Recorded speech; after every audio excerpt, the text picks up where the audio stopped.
Good evening. Can you all hear me? I've spoken to about 5 or 6 microphones this week at work, and all of them are different, so as long as you can hear me, that's the main thing. If you can't, just give me a wave and I'll speak louder. So, again, thank you for inviting me to speak. It was a good night at Kirkcaldy last night.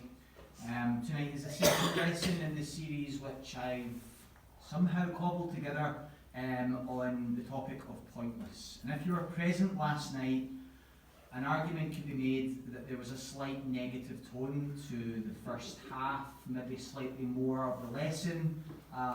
Hopefully tonight will be a little more uplifting, but I will advise you that there is somewhat of a similar theme, hopefully some thought-provoking points and ideas in this lesson. And from the people who spoke to me last night, it seemed to have generated some discussion from the audience. So thank you for your feedback and thoughts given. Some of you may or may not be aware, but my wife Jessica and I recently had a baby, our daughter Isla. If you don't know, she's sitting over there. So what does this mean? It means that she is a mother and I am a father now. So far this all seems very obvious. But what does this actually mean? What are the consequences of bringing a child into the world? Aside from the untold sleepless nights, frustration, confusion as to why our baby is crying, so on and so forth. It means ultimately that I no longer get to do what I want, when I want. My child and wife require me to forsake other desires and interests to ensure that they are safe, supported and looked after. I can no longer just decide to go and see my friends at short notice. I can't go out and stay out all night and come home when the notion takes me. My life is no longer my own. And that's not fair, is it? This is a growing trend that I've noticed over the last several years, and I'm sure you can all relate to what I'm about to say. A mindset is developing that having a child is nothing more than a burden. A child is something that will inconvenience your lifestyle, or comfort, or style and luxury that you have. You can't go out to the football with the lads because your wife needs you to help with the baby, or as the phrase goes, oh, you're babysitting today. A child will stop you from going on expensive holidays or going out for fancy meals because he or she requires nappies, baby food, clothing, toys, and everything else that a child needs. A child will mean that you have to forsake your free time. You can't spend 6 hours playing video games because you will need to look after the baby. Having a child means that you will need to deal with dirty nappies, lots of crying and waking up in the middle of the night to feed them again. It's not really fair because you can't do what you want when you want. Why would you want to have a child when you can advertise how good your life is on social media and show off the expensive accessories that you can afford because your bank account hasn't been drained by a needy infant?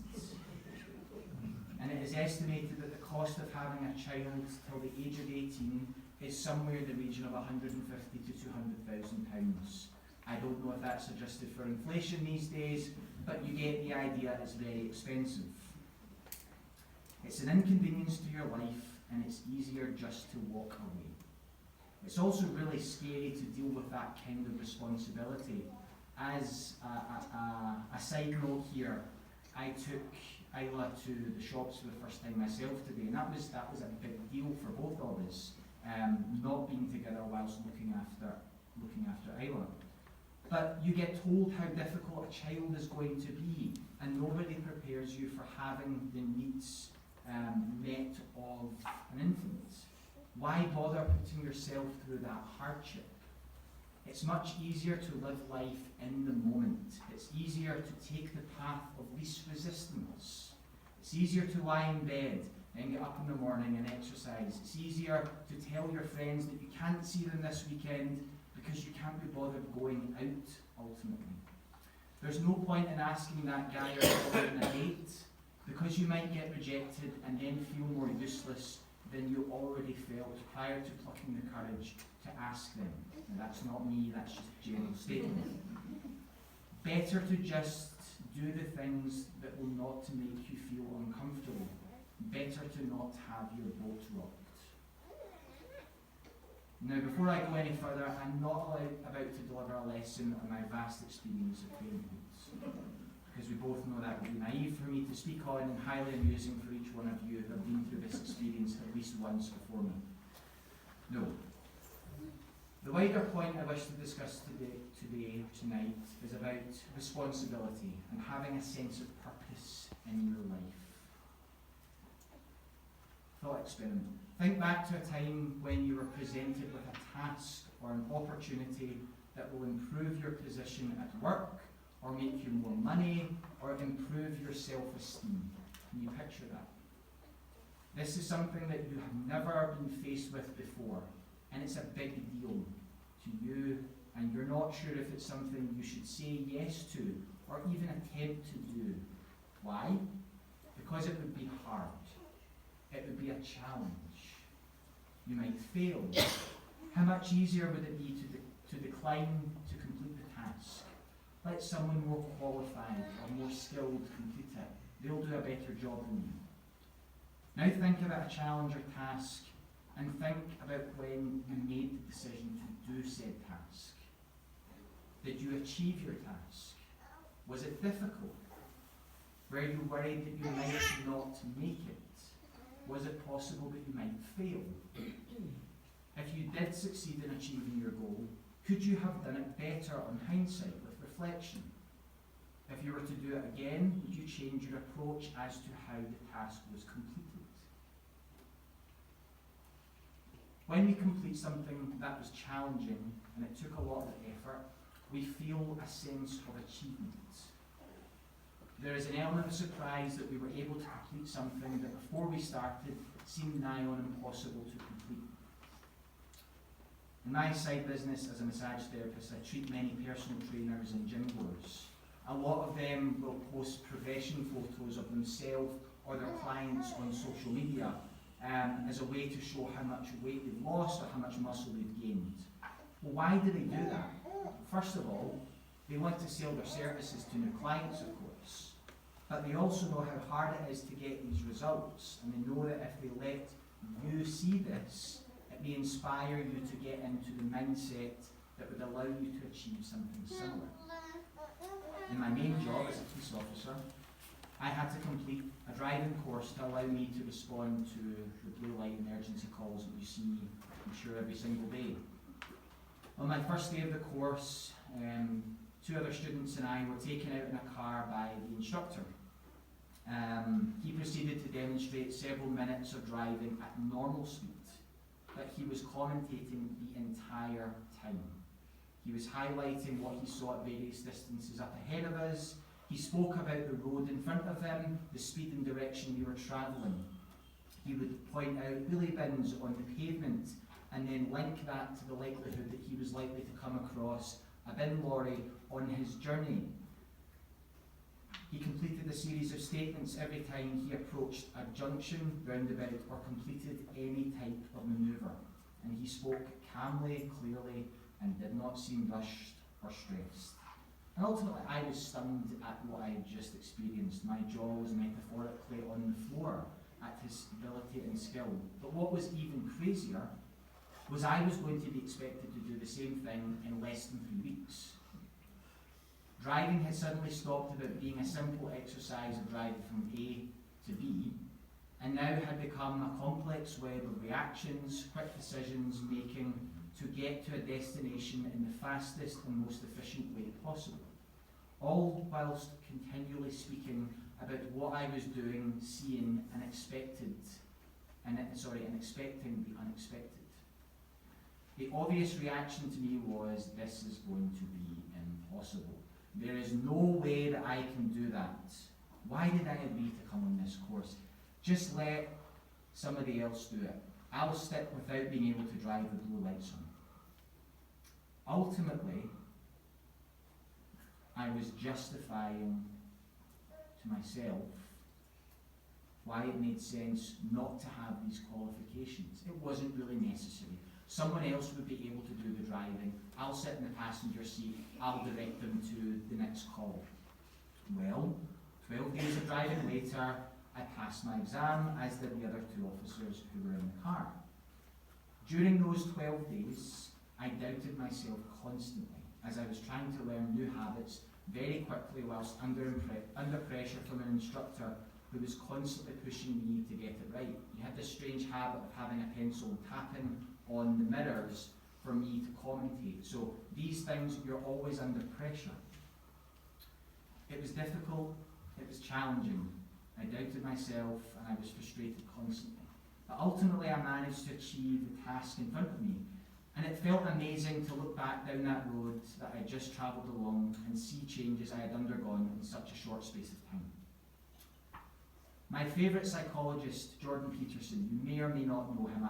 I refer to him in lessons quite a lot. But he has a quote which has always sat with me. The purpose of life is finding the largest burden that you can bear and carry it. His argument is that we all have burdens which we are called to bear. We have a mission which we have to accomplish during our short time on this earth. The only way to achieve purpose in our life and lasting fulfillment is to pick up these heavy objects which are placed in front of us and carry them.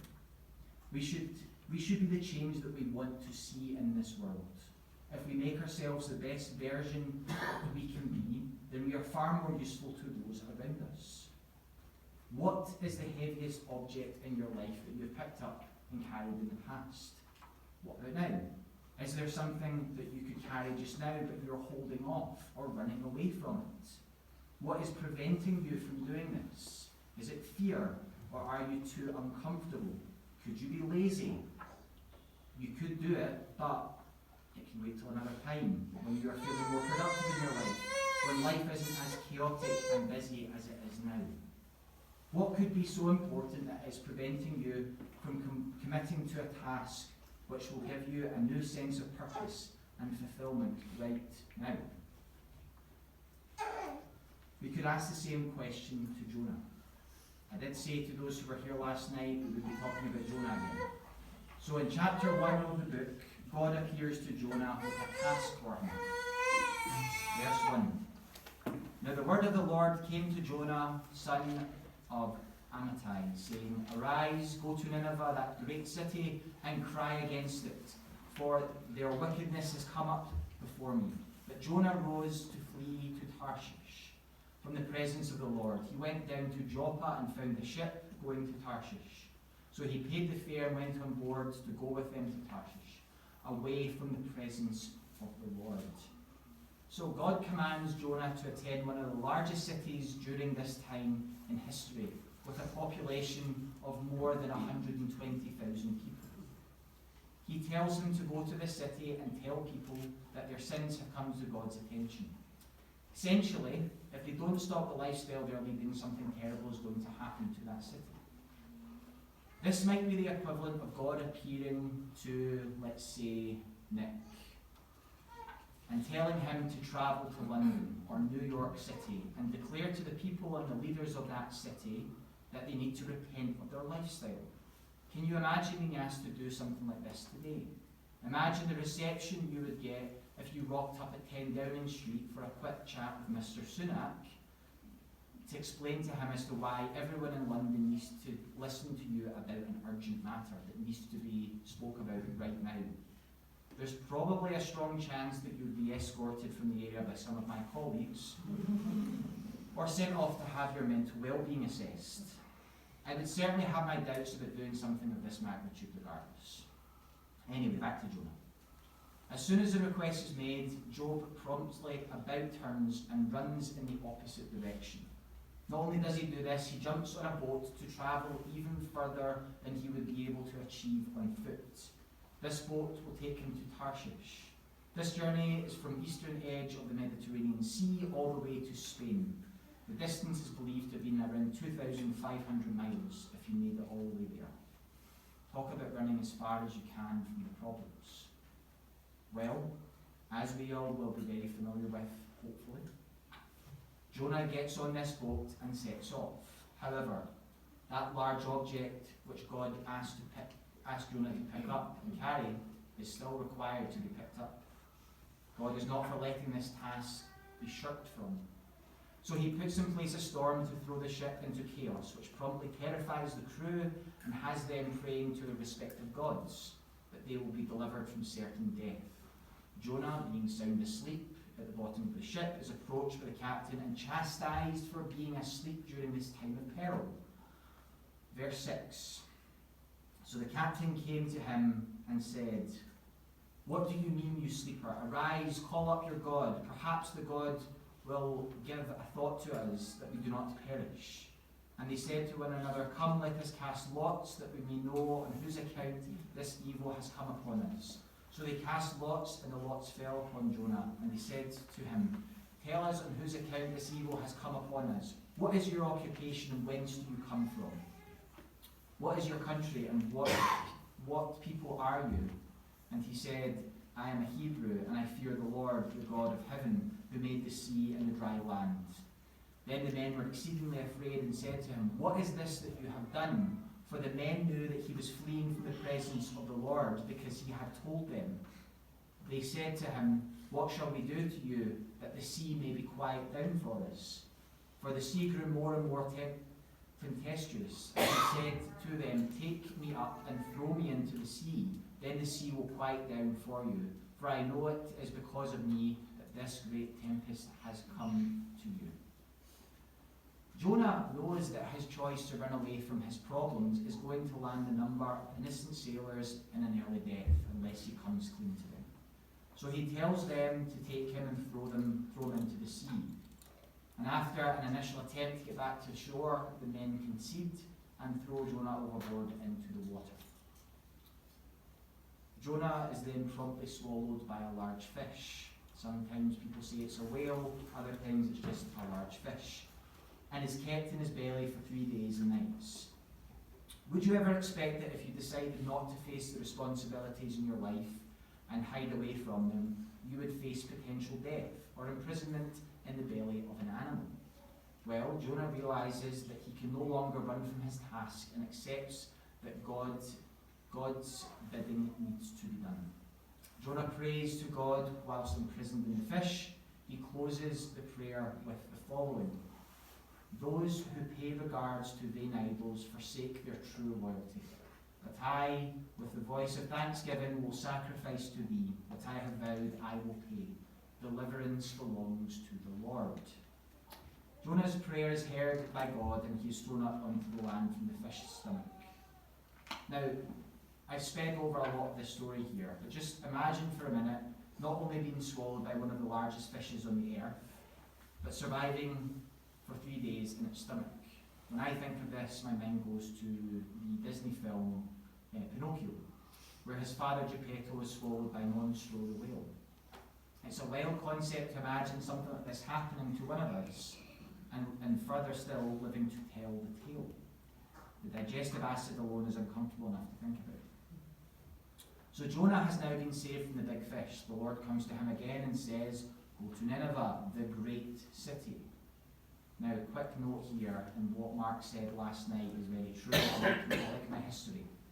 So, on the point of great city, the Greek historian Xenophon wrote about seeing Nineveh whilst on a return journey from the Battle of Cunaxa in Babylon.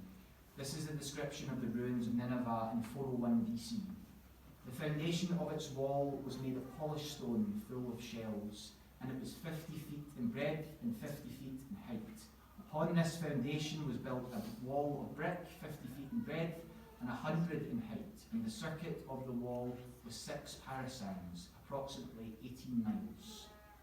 Quite the imposing structure even by today's standards, and this is where Jonah was commanded to go to and deliver the following message.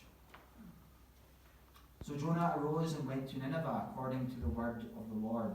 Now Nineveh was an exceedingly great city, 3 days' journey in breadth. Jonah began to go into the city, going on a day's journey. And he cried, "Yet 40 days, and Nineveh shall be overthrown." Again, I get an image here of a man walking through the crowds, ringing a large bell and shouting, "The end is nigh, the end is nigh." In those circumstances, when they see these individuals in a movie or in person, it's easier to think that the individual is a bit of a recluse or a catastrophist, and that they should probably just be avoided. However, it would appear that the people of Nineveh did not think this, because the very next verse reads, "And the people of Nineveh believed God. They proclaimed a fast and put on sackcloth, from the greatest of them to the least of them." Jonah made an immediate impression on these people. Think about the average member of the public today. If you heard a man shouting in the middle of Glasgow's Buchanan Street or Edinburgh's Royal Mile that God was going to overthrow your home city in 40 days, would you be likely to take him seriously? Or would you keep eating your sausage roll or steak pie and carry on your merry way?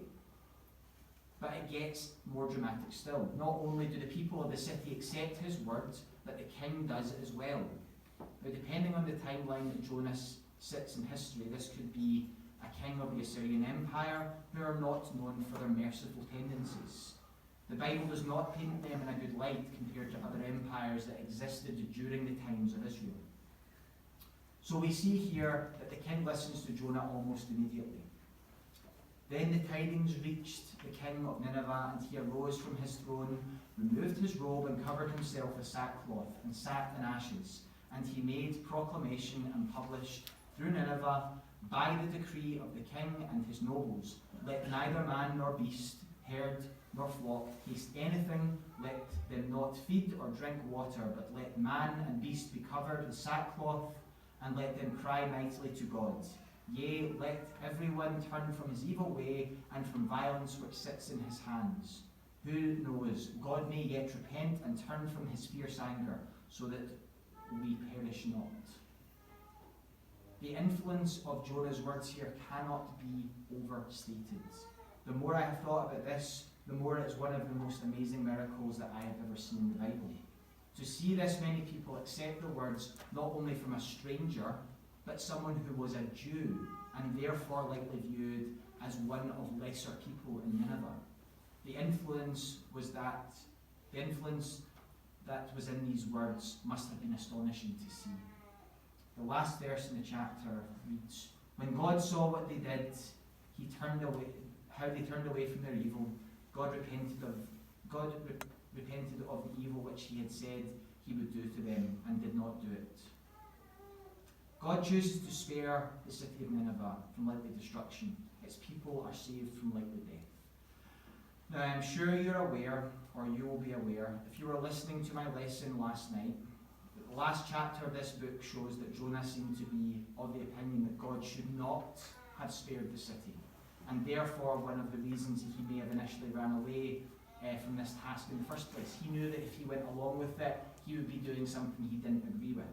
However, I want to draw attention here is that Jonah had a massive metaphorical rock placed in front of him. The burden that he was asked to pick up and carry was enormous. Anyone who was put into his position would have likely balked at the idea of walking into a city of 120,000 people and began to proclaim that their city would be destroyed in 40 days if they did not listen to what he was telling them to do. People would have been put to death for less. Would we have done any better if we were put in Jonah's shoes and asked to do the same thing? In our own Christian lives, we are called by God to complete certain tasks.